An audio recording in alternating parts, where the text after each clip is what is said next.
ਸਤਿ ਸ਼੍ਰੀ ਅਕਾਲ। ਤੁਸੀਂ ਦੇਖ ਰਹੇ ਹੋ ਪੰਜਾਬ ਮੇਲ USA TV। ਮੈਂ ਹਾਂ ਬरुण कौर मान। ਖਬਰਾਂ ਦੇ ਬੁਲੇਟਿਨ ਵਿੱਚ ਤੁਹਾਡਾ ਸਵਾਗਤ। ਪੇਸ਼ ਨੇ ਪਹਿਲਾਂ ਚੋਣਵੀਆਂ ਖਬਰਾਂ। ਅਮਰੀਕਾ 'ਚ ਬੰਦੂਕਧਾਰੀ ਨੇ 8 ਲੋਕਾਂ ਨੂੰ ਗੋਲੀਆਂ ਨਾਲ ਭੁੰਨਿਆ। ਮ੍ਰਿਤਕਾਂ ਵਿੱਚ 4 ਸਿੱਖ ਵੀ ਸ਼ਾਮਲ। ਦੀਪ ਸਿੱਧੂ ਨੂੰ ਜ਼ਮਾਨਤ ਮਿਲੀ। OCI ਕਾਰਡ ਦੀ ਪ੍ਰਕਿਰਿਆ ਵਿੱਚ ਸੁਧਾਰ। ਅਮਰੀਕਾ 'ਚ ਹਵਾਈ ਅੱਡੇ ਦੇ ਬਾਹਰ ਗੋਲੀਬਾਰੀ। 10 ਡੈਮੋਕ੍ਰੈਟਿਕ ਐਮਪੀਜ਼ ਨੇ ਬਾਈਡਨ ਨੂੰ ਕੀਤੀ ਭਾਰਤ ਤੋਂ ਰੋਕ ਹਟਾਉਣ ਦੀ ਮੰਗ। ਪੇਸ਼ ਨੇ ਹੁਣ ਖਬਰਾਂ ਵਿਸਥਾਰ ਨਾਲ।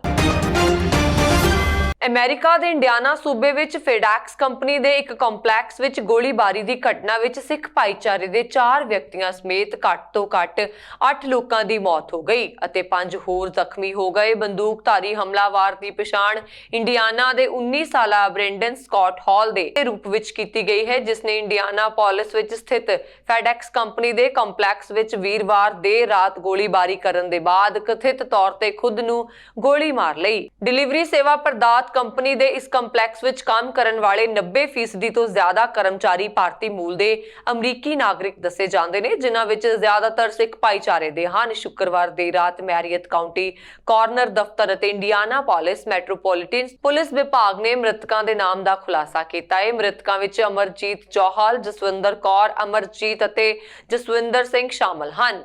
IMPD ਨੇ ਕਿਹਾ ਕਿ ਸਿੱਖ ਭਾਈਚਾਰੇ ਦੇ ਇੱਕ ਹੋਰ ਵਿਅਕਤੀ ਹਰਪ੍ਰੀਤ ਸਿੰਘ ਗਿੱਲ ਨੂੰ ਅੱਖ ਕੋਲ ਗੋਲੀ ਲੱਗੀ ਹੈ ਅਤੇ ਅਜੇ ਉਹ ਹਸਪਤਾਲ ਵਿੱਚ ਹੈ। ਅਮਰੀਕਾ ਦੇ ਰਾਸ਼ਟਰਪਤੀ ਜੋ ਬਾਈਡਨ ਅਤੇ ਉਪ ਰਾਸ਼ਟਰਪਤੀ ਕਮਲਾ ਹੈਰਿਸ ਨੇ ਇਸ ਘਟਨਾ ਤੇ ਸੋਗ ਪ੍ਰਗਟ ਕੀਤਾ ਹੈ। ਬਾਈਡਨ ਨੇ ਇੱਕ ਬਿਆਨ ਵਿੱਚ ਕਿਹਾ, ਹੋਮਲੈਂਡ ਸਿਕਿਉਰਿਟੀ ਦੀ ਟੀਮ ਵੱਲੋਂ ਉਪ ਰਾਸ਼ਟਰਪਤੀ ਹੈਰਿਸ ਅਤੇ ਮੈਨੂੰ ਇੰਡੀਆਨਾ ਪੋਲਿਸ ਵਿੱਚ ਫੈਡੈਕਸ ਕੰਪਲੈਕਸ ਵਿੱਚ ਹੋਈ ਗੋਲਾਬਾਰੀ ਦੀ ਘਟਨਾ ਦੀ ਜਾਣਕਾਰੀ ਦਿੱਤੀ ਗਈ, ਜਿੱਥੇ ਰਾਤ ਦੇ ਹਨੇਰੇ ਵਿੱਚ ਇਕੱਲੇ ਬੰਦੂਕਧਾਰੀ ਨੇ 8 ਲੋਕਾਂ ਦੀ ਜਾਨ ਲਈ ਅਤੇ ਕਈ ਲੋਕਾਂ ਨੂੰ ਜ਼ਖਮੀ ਕਰ ਦਿੱਤਾ।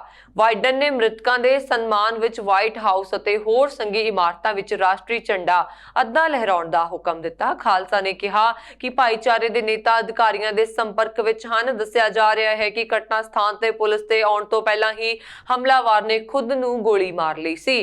ਫੈਡੈਕਸ ਨੇ ਇਸ ਪੁਸ਼ਟੀ ਕੀਤੀ ਹੈ ਕਿ ਉਕਤ ਹਮਲਾਵਰ ਇੰਡੀਆਨਾ ਪੋਲਿਸ ਵਿੱਚ ਕੰਪਨੀ ਦਾ ਸਾਬਕਾ ਕਰਮਚਾਰੀ ਸੀ। ਅੱਗੇ ਦੀ ਜਾਣਕਾਰੀ ਦਾ ਇੰਤਜ਼ਾਰ ਕੀਤਾ ਜਾ ਰਿਹਾ ਹੈ। ਦਿੱਲੀ ਕੋਰਟ ਵੱਲੋਂ ਲਾਲ ਕਿਲਾ ਹਿੰਸਾ ਮਾਮਲੇ ਵਿੱਚ ਦੀਪ ਸਿੱਧੂ ਨੂੰ ਜ਼ਮਾਨਤ ਮਿਲ ਗਈ ਹੈ। ਦੀਪ ਸਿੱਧੂ ਤੇ 26 ਜਨਵਰੀ ਨੂੰ ਕਿਸਾਨਾਂ ਵੱਲੋਂ ਕੱਢੀ ਗਈ ਟਰੈਕਟਰ ਰੈਲੀ ਦੌਰਾਨ ਲਾਲ ਕਿਲੇ ਵਿੱਚ ਹਿੰਸਾ ਨੂੰ ਭੜਕਾਉਣ ਦਾ ਦੋਸ਼ ਹੈ। ਆਨਲਾਈਨ ਹੋਈ ਸੁਣਵਾਈ ਦੌਰਾਨ ਐਡੀਸ਼ਨਲ ਸੈਸ਼ਨ ਜੱਜ ਨੀਲਫੋਡਰ ਅਬੀਦਾ ਪਰਵੀਨ ਨੇ ਦੀਪ ਸਿੱਧੂ ਵੱਲੋਂ ਦਾਇਰ ਜ਼ਮਾਨਤ ਅਰਜ਼ੀ ਦੀ ਸੁਣਵਾਈ ਕਰਦਿਆਂ ਇਹ ਹੁਕਮ ਜਾਰੀ ਕੀਤੇ ਨੇ। ਦੱਸਣਯੋਗ ਹੈ ਕਿ ਦੂਜੀ ਧਿਰ ਵੱਲੋਂ ਦੀਪ ਸਿੱਧੂ ਨੂੰ ਕਿਸਾਨਾਂ ਵੱਲੋਂ 3 ਖੇਤੀ ਕਾਨੂੰਨਾਂ ਖਿਲਾਫ ਕੱਢੀ ਗਈ ਟਰੈਕਟਰ ਰੈਲੀ ਨੂੰ ਭੜਕਾਉਣ ਅਤੇ ਲਾਲ ਕਿਲਾ ਤੇ ਹੋਈ ਹਿੰਸਾ ਦੇ ਮੁੱਖ ਦੋਸ਼ੀ ਵਜੋਂ ਇਸ ਕੇਸ ਨਾਲ ਜੋੜਿਆ ਗਿਆ। ਸੁਣਵਾਈ ਦੌਰਾਨ ਸਰਕਾਰੀ ਵਕੀਲ ਵੱਲੋਂ ਇਹ ਦਰਖਾਸਤ ਕੀਤੀ ਗਈ ਕਿ ਦੀਪ ਸਿੱਧੂ ਵੱਲੋਂ ਵੱਖ-ਵੱਖ ਮੀਡੀਆ ਚੈਨਲਾਂ ਨੂੰ ਦਿੱਤੀਆਂ ਇੰਟਰਵਿਊ ਵਿੱਚ ਲਾਲ ਕਿਲੇ ਤੇ ਹੋਈ ਹਿੰਸਾ ਅਤੇ ਤਿਰੰਗੇ ਝੰਡੇ ਦੇ ਅਪਮਾਨ ਇਰਾਦਤਨ ਕਰਨ ਦਾ ਦੋਸ਼ ਲੱਗਾ ਹੈ। ਇਸ ਤੋਂ ਪਹਿਲਾਂ ਲਾਲ ਕਿਲਾ ਹਿੰਸਾ 'ਚ ਮੁਲਜ਼ਮ ਦੀਪ ਸਿੱਧੂ ਦੇ ਵਕੀਲ ਨੇ ਕੋਰਟ 'ਚ ਕਿਹਾ ਕਿ ਉਸ ਖਿਲਾਫ ਕੋਈ ਸਬੂਤ ਨਹੀਂ ਹੈ ਜਿਸ ਤੋਂ ਪਤਾ ਲੱਗ ਸਕੇ ਕਿ ਉਸਨੇ ਹਿੰਸਾ ਲਈ ਲੋਕਾਂ ਨੂੰ ਭੜਕਾਇਆ। ਉਸਨੇ ਇਹ ਵੀ ਕਿਹਾ ਕਿ ਕਿਸਾਨ ਟਰੈਕਟਰ ਪਰੇਡ ਲਈ ਕਿਸਾਨ ਆਗੂਆਂ ਵੱਲੋਂ ਅਪੀਲ ਕੀਤੀ ਗਈ ਸੀ। ਦੀਪ ਸਿੱਧੂ ਤਾਂ ਕਿਸਾਨ ਯੂਨੀਅਨ ਦਾ ਮੈਂਬਰ ਨਹੀਂ ਹੈ। ਦੀਪ ਸਿੱਧੂ ਨੇ ਲਾਲ ਕਿਲੇ 'ਚ ਜਾਣ ਲਈ ਕੋਈ ਕਾਲ ਵੀ ਨਹੀਂ ਕੀਤੀ। ਕੋਰਟ ਦੇ ਸਾਹਮਣੇ ਦੀਪ ਸਿੱਧੂ ਨੇ ਆਪਣੇ ਵਕੀਲ ਰਾਹੀਂ ਕਿਹਾ ਕਿ ਉਸਨੇ ਦਿੱਲੀ 'ਚ ਹਿੰਸਾ ਦਾ ਇੱਕ ਵੀ ਕੰਮ ਨਹੀਂ ਕੀਤਾ। ਹਿੰਸਾ ਭੜਕਾਉਣ ਤੋਂ ਪਹਿਲਾਂ ਹੀ ਉਹ ਅੰਦੋਲਨ ਤੋਂ ਵੱਖ ਹੋ ਗਿਆ ਸੀ। ਸਤਿ ਸ਼੍ਰੀ ਅਕਾਲ ਜੀ। ਅੱਜ ਬਾਈ ਦੀ ਬੇਲ ਤੇ ਪਾਰਟਲੀ ਆਰਗੂ ਹੋਇਆ। ਅੱਜ ਕੇਸ ਪੈਂਡਿੰਗ ਸੀਗਾ ਬੇਲ ਐਪਲੀਕੇਸ਼ਨ ਤੇ ਹੁਣ ਫਰਦਰ ਉਹਦੇ ਵਿੱਚ ਡੇਟ ਪੈ ਗਈ ਹੈ ਜੀ ਮੰਡੇ ਦੀ 12 ਤਰੀਕ ਨੂੰ ਪਾਰਟਲੀ ਜਿਹੜਾ ਐਪਲੀਕੇਸ਼ਨ ਦਾ ਅੱਜ ਬੇਲ ਐਪਲੀਕੇਸ਼ਨ ਦਾ ਪੁਲਿਸ ਨੇ ਰਿਪਲਾਈ ਫਾਈਲ ਕੀਤਾ। ਰਿਪਲਾਈ ਦਾ ਅਸੀਂ 12 ਤਰੀਕ ਨੂੰ ਸਾਡੇ ਡਿਫੈਂਸ ਕਾਉਂਸਲ ਉਹਨੂੰ ਰਿਵਰਟ ਕਰਨਗੇ। ਰਿਵਰਟ ਅਲੋਂਗ ਵਿਦ ਅਸੀਂ ਉਹਦੇ ਵਿੱਚ ਇੱਕ ਫਾਈਲ ਕਰਨੀ ਹੈ ਜਿਹੜੀ ਕਿ ਅਸੀਂ ਵੀਡੀਓ ਪਲੇਸ ਔਨ ਰਿਕਾਰਡ ਕੀਤੀਆਂ ਸੀ ਅੱਜ। ਤਾਂ ਕੋਰਟ ਨੇ ਸਾਨੂੰ ਇਹ ਫਰਦਰ ਡਾਇਰੈਕਸ਼ਨਸ ਦਿੱਤੀਆਂ ਕਿ ਜੋ ਵੀਡੀਓਜ਼ ਅੱਜ ਪਲੇਸ ਔਨ ਰਿਕਾਰਡ ਕੀਤੀਆਂ ਉਹਨਾਂ ਦੀ ਟਰਾਂਸਲੇਸ਼ਨ ਕਰਕੇ ਵੀ ਅਲੋਂਗ ਵਿਦ ਫੋਟੋਗ੍ਰਾਫਸ ਫਾਈਲ ਤੇ ਪਲੇਸ ਔਨ ਰਿਕਾਰਡ ਕੀਤੀਆਂ ਜਾਣ। ਤੇ ਇਸ ਲਈ ਸਾਨੂੰ ਫਰਦਰ 12 ਤਰੀਕ ਮਿਲੀ ਆ। ਭਾਰਤੀ ਮੂਲ ਦੇ ਅਮਰੀਕੀ ਨਾਗਰਿਕਾਂ ਨੇ ਗੈਰ ਨਿਵਾਸੀ ਭਾਰਤੀ ਕਾਰਡ ਦੇ ਵੈਧਤਾ ਨੂੰ ਬਣਾਈ ਰੱਖਣ ਦੀ ਪ੍ਰਕਿਰਿਆ ਨੂੰ ਸਰਲ ਕਰਨ ਦੇ ਭਾਰਤ ਸਰਕਾਰ ਦੇ ਫੈਸਲੇ ਦਾ ਸਵਾਗਤ ਕੀਤਾ ਹੈ ਅਤੇ ਕਿਹਾ ਹੈ ਕਿ ਇਸ ਨਾਲ ਵਿਦੇਸ਼ਾਂ ਵਿੱਚ ਰਹਿਣ ਵਾਲੇ ਜ਼ਿਆਦਾ ਤੋਂ ਜ਼ਿਆਦਾ ਭਾਰਤੀ ਇਸ ਤਰ੍ਹਾਂ ਦੀ ਪ੍ਰਕਿਰਿਆ ਨੂੰ ਚੁਣ ਸਕਣਗੇ। ਕੇਂਦਰੀ ਗ੍ਰਹਿ ਮੰਤਰਾਲਾ ਮੁਤਾਬਕ OCI ਕਾਰਡ ਧਾਰਕਾਂ ਨੂੰ ਆਪਣੇ ਕਾਰਡ ਨੂੰ ਕਈ ਵਾਰ ਜਾਰੀ ਕਰਾਉਂਦੇ ਰਹਿਣ ਦੇ ਮੌਜੂਦਾ ਨਿਯਮ ਦੀ ਬਜਾਏ ਹੁਣ 20 ਸਾਲ ਉਮਰ ਹੋਣ ਤੇ ਹੀ ਦਸਤਾਵੇਜ਼ ਨੂੰ ਦੁਬਾਰਾ ਜਾਰੀ ਕਰਾਉਣਾ ਹੋਵੇਗਾ। ਇਸ ਨਾਲ 20 ਤੋਂ 50 ਸਾਲ ਦੀ ਉਮਰ ਦੇ ਕਈ OCI ਕਾਰਡ ਧਾਰਕਾਂ ਵਿੱਚ ਕਾਰਡ ਦੁਬਾਰਾ ਜਾਰੀ ਕਰਾਉਣ ਦੀ ਪ੍ਰਕਿਰਿਆ ਨੂੰ ਲੈ ਕੇ ਭਰਮ ਦੂਰ ਹੋਵੇਗਾ ਅਤੇ ਕਿਸੇ ਨੂੰ ਵੀ VOCI ਕਾਰਡ ਦੁਬਾਰਾ ਜਾਰੀ ਕਰਾਉਣ ਲਈ ਪੂਰੀ ਪ੍ਰਕਿਰਿਆ ਵਿੱਚੋਂ ਨਹੀਂ ਲੱਗਣਾ ਹੋਵੇਗਾ। ਉਹਨਾਂ ਕਿਹਾ ਇਸ ਨਾਲ ਵਿਦੇਸ਼ਾਂ ਵਿੱਚ ਰਹਿਣ ਵਾਲੇ ਜ਼ਿਆਦਾ ਤੋਂ ਜ਼ਿਆਦਾ ਭਾਰਤੀਆਂ ਨੂੰ OCI ਬਣਨ ਦਾ ਉਤਸ਼ਾਹ ਮਿਲੇਗਾ ਅਤੇ ਇਸ ਨਾਲ ਭਾਰਤ ਵਿੱਚ ਉਹਨਾਂ ਦੀ ਯਾਤਰਾ ਅਤੇ ਨਿਵੇਸ਼ ਨਾਲ ਦੇਸ਼ ਨੂੰ ਵੀ ਲਾਭ ਹੋਵੇਗਾ। ਵਿਦੇਸ਼ਾਂ ਵਿੱਚ ਰਹਿਣ ਵਾਲੇ ਭਾਰਤੀਆਂ ਵਿੱਚ ਬੇहद ਪ੍ਰਸਿੱਧ OCI ਕਾਰਡ ਉਹਨਾਂ ਨੂੰ ਲੰਬੇ ਸਮੇਂ ਤੱਕ ਵੀਜ਼ਾ ਮੁਕਤ ਯਾਤਰਾ ਅਤੇ ਭਾਰਤ ਵਿੱਚ ਰਹਿਣ ਦੀ ਸੁਵਿਧਾ ਪ੍ਰਦਾਨ ਕਰਦਾ ਹੈ। ਇਸ ਨਾਲ ਕਾਰਡ ਧਾਰਕਾਂ ਨੂੰ ਕਈ ਸੁਵਿਧਾਵਾਂ ਮਿਲਦੀਆਂ ਨੇ ਜੋ ਆਮ ਤੌਰ ਤੇ ਕਿਸੇ ਵਿਦੇਸ਼ੀ ਨਾਗਰਿਕ ਨੂੰ ਨਹੀਂ ਮਿਲਦੀਆਂ। ਭਾਰਤ ਨੇ ਹੁਣ ਤੱਕ ਕਰੀਬ 37.72 ਲੱਖ OCI ਕਾਰਡ ਜਾਰੀ ਕੀਤੇ ਨੇ। ਕੇਂਦਰੀ ਗ੍ਰਹਿ ਮੰਤਰਾਲਾ ਨੇ ਕਿਹਾ OCI ਕਾਰਡ ਧਾਰਕਾਂ ਦੀ ਸੁਵਿਧਾ ਨੂੰ ਦੇਖਦੇ ਹੋਏ ਭਾਰਤ ਸਰਕਾਰ ਨੇ ਇਹ ਫੈਸਲਾ ਕੀਤਾ ਹੈ। ਅਮਰੀਕਾ 'ਚ ਸੈਨ ਐਂਟੋਨੀਓ ਹਵਾਈ ਅੱਡੇ ਦੇ ਬਾਹਰ ਗੋਲੀਬਾਰੀ ਕਰਨ ਵਾਲੇ ਇਸ ਸ਼ਖਸ ਨੂੰ ਪੁਲਿਸ ਨੇ ਢੇਰ ਕਰ ਦਿੱਤਾ। ਅਧਿਕਾਰੀਆਂ ਨੇ ਦੱਸਿਆ ਕਿ ਉਸਨੇ ਟੈਕਸਾਸ ਦੇ ਉੱਤਰੀ ਹਿੱਸੇ ਵਿੱਚ ਹਾਈਵੇ ਤੇ ਵਾਹਨਾਂ ਤੇ ਗੋਲੀਆਂ ਵੀ ਚਲਾਈਆਂ ਸਨ। ਪੁਲਿਸ ਮੁਖੀ ਵਿਲੀਅਮ ਮੈਕਮਾਨਸ ਨੇ ਦੱਸਿਆ ਕਿ ਦੁਪਹਿਰ ਲਗਭਗ 2:30 ਵਜੇ ਸੂਚਨਾ ਮਿਲੀ ਸੀ ਇੱਕ ਕਾਰ ਹਵਾਈ ਅੱਡੇ ਵੱਲ ਜਾਣ ਵਾਲੇ ਮਾਰਗ ਤੇ ਗਲਤ ਦਿਸ਼ਾ ਵੱਲ ਜਾ ਰਹੀ ਹੈ, ਜਿਸ ਤੋਂ ਬਾਅਦ ਹਵਾਈ ਅੱਡੇ ਨੂੰ ਬੰਦ ਕਰ ਦਿੱਤਾ ਗਿਆ। ਇਸੇ ਦੌਰਾਨ ਹਵਾਈ ਅੱਡੇ ਦੇ ਟਰਮੀਨਲ B ਤੇ ਇੱਕ ਪੁਲਿਸ ਅਧਿਕਾਰੀ ਨੇ ਸ਼ੱਕੀ ਕਾਰ ਨੂੰ ਰੋਕਿਆ ਤਾਂ ਹਮਲਾਵਰ ਉਸ ਵਿੱਚੋਂ ਬਾਹਰ ਨਿਕਲ ਆਇਆ ਅਤੇ ਗੋਲੀਆਂ ਚਲਾਉਣ ਲੱਗ ਪਿਆ। ਮੈਕਮਾਨਸ ਨੇ ਕਿਹਾ ਕਿ ਪੁਲਿਸ ਅਧਿਕਾਰੀ ਨੇ ਸ਼ੱਕੀ ਨੂੰ ਗੋਲੀ ਮਾਰ ਕੇ ਕਈ ਹੋਰ ਲੋਕਾਂ ਦੀ ਜਾਨ ਬਚਾ ਲਈ। ਉਹਨਾਂ ਨੇ ਦੱਸਿਆ ਕਿ ਹਮਲਾਵਰ ਕੋਲ ਕਾਫੀ ਮਾਤਰਾ ਵਿੱਚ ਗੋਲਾ ਬਾਰੂਦ ਅਤੇ ਇੱਕ ਵੱਡੀ ਹੈਂਡਗਨ ਸੀ। ਉਹ ਲੋਕਾਂ ਵੱਲ ਅੰਨ੍ਹੇਵਾਹ ਗੋਲੀਆਂ ਚਲਾ ਰਿਹਾ ਸੀ। ਅਧਿਕਾਰੀ ਨੇ ਦੱਸਿਆ ਕਿ ਹਮਲਾਵਰ ਲਗਭਗ 40 ਸਾਲ ਦਾ ਸੀ, ਹਾਲਾਂਕਿ ਹੁਣ ਤੱਕ ਉਸ ਦੀ ਪਛਾਣ ਨਹੀਂ ਹੋ ਸਕੀ। ਅਮਰੀਕਾ 'ਚ ਸੱਤਾਧਾਰੀ ਡੈਮੋਕ੍ਰੈਟਿਕ ਪਾਰਟੀ ਦੇ 10 ਸੰਸਦ ਮੈਂਬਰਾਂ ਨੇ ਰਾਸ਼ਟਰਪਤੀ ਜੋ ਬਾਈਡਨ ਨੂੰ ਅਪੀਲ ਕੀਤੀ ਹੈ ਕਿ ਉਹ ਕੋਵਿਡ-19 ਤੋਂ ਬਚਾਅ ਦੀ ਵੈਕਸੀਨ ਉਤਪਾਦਨ 'ਚ ਭਾਰਤ ਦੇ ਦੱਖਣੀ ਅਫਰੀਕਾ ਦੀ ਹਮਾਇਤ ਕਰਨ। ਦੋਵੇਂ ਦੇਸ਼ਾਂ ਨੇ ਵਿਸ਼ਵ ਸਿਹਤ ਸੰਗਠਨ ਕੋਲ ਇਸ ਮਕਸਦ ਦੀ ਤਜਵੀਜ਼ ਰੱਖੀ ਹੈ। ਜ਼ਿਕਰਯੋਗ ਹੈ ਕਿ ਭਾਰਤ ਦੁਨੀਆ ਦਾ ਸਭ ਤੋਂ ਵੱਡਾ ਵੈਕਸੀਨ ਉਤਪਾਦਕ ਦੇਸ਼ ਹੈ ਜੋ ਹਰ ਤਰ੍ਹਾਂ ਦੀ ਵੈਕਸੀਨ ਬਣਾਉਂਦਾ ਹੈ। ਪ੍ਰਭਾਵਸ਼ਾਲੀ ਸੰਸਦ ਮੈਂਬਰ ਬਰਨਰੀ ਸੈਂਡਰਸ ਦੀ ਅਗਵਾਈ ਵਾਲੇ ਸੰਸਦ ਮੈਂਬਰਾਂ ਦੇ ਇਸ ਦਲ ਦੇ ਰਾਸ਼ਟਰਪਤੀ ਬਾਈਡਨ ਨੂੰ ਬੌਧਿਕ ਜਾਇਦਾਦ ਨਾਲ ਸੰਬੰਧਤ ਤੋਂ ਰੁਕਾਵਟਾਂ ਹਟਾਉਣ ਦੀ ਅਪੀਲ ਕੀਤੀ ਹੈ ਜੋ ਭਾਰਤ ਤੇ ਦੱਖਣੀ ਅਫਰੀਕਾ ਦੇ ਵੈਕਸੀਨ ਨਿਰਮਾਣ ਦੇ ਰਾਹ 'ਚ ਰੋੜਾ ਬਣੀਆਂ ਹੋਈਆਂ ਹਨ। ਭਾਰਤ ਦੇ ਯਤਨ ਨਾਲ ਦੁਨੀਆ 'ਚ ਕੋਰੋਨਾ ਵਾਇਰਸ ਨੂੰ ਕੰਟਰੋਲ ਕਰਨ 'ਚ ਵੱਡੀ ਮਦਦ ਮਿਲੇਗੀ। ਅਮਰੀਕਾ 'ਚ ਖੋਜੀ ਗਈ ਕਿਸੇ ਦਵਾਈ ਜਾਂ ਹੋਰ ਕਿਸੇ ਉਤਪਾਦਨ ਦੇ ਵਿਦੇਸ਼ 'ਚ ਨਿਰਮਾਣ ਨੂੰ ਉੱਥੋਂ ਦੇ ਦੀ trade related aspects of intellectual property rights ਰੋਕਦਾ ਹੈ। ਕੁਝ ਮਾਮਲਿਆਂ ਵਿੱਚ ਅਕਤੂਬਰ 2020 'ਚ ਭਾਰਤ ਨੂੰ ਛੋਟ ਦਿੱਤੀ ਗਈ ਸੀ, ਪਰ ਬਾਅਦ ਵਿੱਚ ਉਹ ਵਾਪਸ ਲੈ ਲਈ ਗਈ। ਡੈਮੋਕ੍ਰੈਟਿਕ ਸੰਸਦ ਮੈਂਬਰਾਂ ਦੇ ਉਲਟ ਰਿਪਬਲਿਕਨ ਪਾਰਟੀ ਦੇ 18 ਸੰਸਦ ਮੈਂਬਰਾਂ ਦੇ ਦਲ ਨੇ ਰਾਸ਼ਟਰਪਤੀ ਬਾਈਡਨ ਨੂੰ ਇਸ ਰੋਕ ਨੂੰ ਬਰਕਰਾਰ ਰੱਖਣ ਦੀ ਗੁਜ਼ਾਰਿਸ਼ ਕੀਤੀ। ਕਿਹਾ ਹੈ ਕਿ ਜੇ ਬੌਧਿਕ ਜਾਇਦਾਦ ਦੀ ਮਨਮਰਜ਼ੀ ਵਾਲੀ ਵਰਤੋਂ ਹੋਈ ਤਾਂ ਅਮਰੀਕਾ ਨੂੰ ਬਹੁਤ ਨੁਕਸਾਨ ਹੋਵੇਗਾ ਤੇ ਖੋਜ ਸੋਧ ਦੇ ਕੰਮ ਤੋਂ ਕੰਪਨੀਆਂ ਝਿਜਕਣ ਲੱਗਣਗੀਆਂ। ਅਮਰੀਕਾ ਦੇ ਇੱਕ ਸੰਸਦ ਮੈਂਬਰ ਨੇ ਵਿਸਾਖੀ ਦੇ ਤਿਉਹਾਰ ਦੇ ਮਹੱਤਵ ਨੂੰ ਮਾਨਤਾ ਦੇਣ ਵਾਲੇ ਅਤੇ ਇਸ ਨੂੰ ਮਨਾਉਣ ਵਾਲਿਆਂ ਲਈ ਪ੍ਰਤੀਨਿਧੀ ਸਭਾ 'ਚ ਪ੍ਰਸਤਾਵ ਪੇਸ਼ ਕੀਤਾ।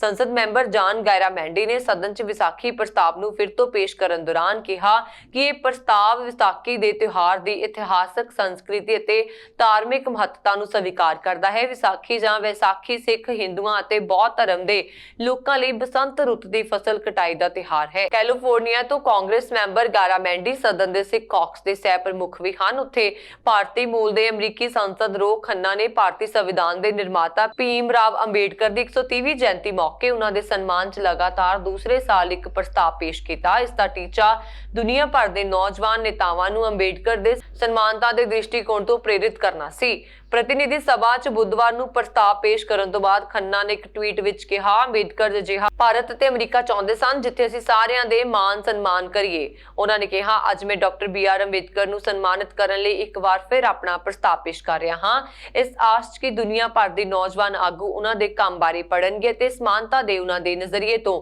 ਪ੍ਰੇਰਿਤ ਹੋਣਗੇ। ਅਮਰੀਕਾ ਦੇ ਇੱਕ ਸੀਨੀਅਰ ਸੈਨੇਟਰ ਨੇ ਸਿੱਖਾਂ ਦੀ ਸਮੁਦਾਇਕ, ਪਰਿਵਾਰਕ ਤੇ ਨਿਸਵਾਰਥ ਸੇਵਾ ਦੀ ਸ਼ਲਾਘਾ ਕਰਦੇ ਹੋਏ ਦੁਨੀਆ ਭਰ 'ਚ ਇਸ ਭਾਈਚਾਰੇ ਦੇ ਲੋਕਾਂ ਨੂੰ ਵਿਸਾਖੀ ਅਤੇ ਗੁਰੂ ਤੇਗ ਬਹਾਦਰ ਸਾਹਿਬ ਜੀ ਦੀ 400ਵੀਂ ਜਯੰਤੀ ਤੇ ਸ਼ੁਭਕਾਮਨਾਵਾਂ ਦਿੱਤੀਆਂ। ਪੈਂਸਿਲਵੇਨੀਆ ਤੋਂ ਸੀਨੇਟਰ ਪੈਟ ਟੂਮੀ ਨੇ ਬੁੱਧਵਾਰ ਨੂੰ ਸੀਨੇਟ 'ਚ ਕਿਹਾ ਕਿ ਮੈਂ ਵਿਸਾਖੀ ਦੇ ਸਮਾਰੋਹਾਂ ਅਤੇ ਗੁਰੂ ਤੇਗ ਬਹਾਦਰ ਸਾਹਿਬ ਦੀ 400ਵੀਂ ਜਯੰਤੀ ਲਈ ਸਿੱਖ ਭਾਈਚਾਰੇ ਨੂੰ ਆਪਣੀਆਂ ਸ਼ੁਭਕਾਮਨਾਵਾਂ ਦਿੰਦਾ ਹਾਂ। ਟੂਮੀ ਨੇ ਕਿਹਾ ਕਿ ਸਿੱਖ ਭਾਈਚਾਰੇ ਦੀਆਂ ਜੜ੍ਹਾਂ ਭਾਰਤ ਦੇ ਪੰਜਾਬ 'ਚ ਹਨ ਅਤੇ ਲਗਭਗ 600 ਸਾਲ 'ਚ ਪੂਰੀ ਦੁਨੀਆ 'ਚ ਫਲਿਆ ਫੁੱਲਿਆ ਹੈ। ਉਹਨਾਂ ਨੇ ਕਿਹਾ ਕਿ ਸਿੱਖ ਰਵਾਇਤ ਸ਼ਾਂਤੀ, ਸਨਮਾਨ ਅਤੇ ਸਮਾਨਤਾ ਦੇ ਸਿਧਾਂਤਾਂ ਤੇ ਆਧਾਰਿਤ ਹੈ। ਉਹਨਾਂ ਨੇ ਕਿਹਾ ਕਿ ਸਿੱਖ ਇਸ ਸਿਧਾਂਤ ਦੀ ਵੀ ਪਾਲਣਾ ਕਰਦੇ ਹਨ ਕਿ ਰੱਬ ਦੇ ਸਾਹਮਣੇ ਸਾਰੇ ਬਰਾਬਰ ਨੇ, ਭਾਵੇਂ ਕਿਸੇ ਵੀ ਜਾਤ, ਲਿੰਗ, ਧਰਮ ਦੇ ਹੋਣ। ਟੂਮੀ ਨੇ ਕਿਹਾ ਕਿ ਅੱਜ ਦੁਨੀਆ 'ਚ ਸਿੱਖਾਂ ਦੀ ਆਬਾਦੀ ਲਗਭਗ 3 ਕਰੋੜ ਹੈ ਅਤੇ ਇਹ ਦੁਨੀਆ ਦੇ ਸਭ ਤੋਂ ਵੱਡੇ ਧਰਮਾਂ 'ਚ ਸ਼ਾਮਲ ਹੈ।